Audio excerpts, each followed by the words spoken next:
Hello guys, చాలా రోజులు అవుతుంది కదా వాయిస్ ఓవర్ ఇవ్వక. సో ఇదేంటి అంటే స్పెషల్గా మీకు చెప్పడం కోసం అనేసి ఈరోజు అయితే వాయిస్ ఓవర్తో వచ్చేసానండి. మక్క గారెలు పైన క్రిస్పీగా లోపల సాఫ్ట్గా.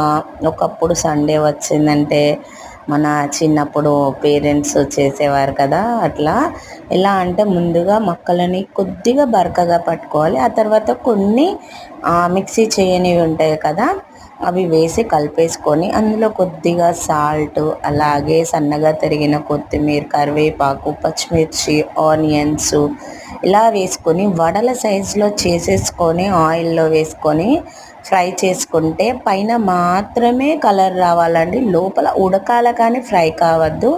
సో అలా చేసుకున్న మక్కగారెలు ఏంటి అంటే వాటి ఫ్లేవర్, దాని టేస్ట్ అనేది పోకుండా చాలా టేస్టీగా ఉంటుందండి. ఖచ్చితంగా ట్రై చేయండి. దాని మీద కొద్దిగా ఉప్పు, కారం వేసుకొని తింటే ఇంకా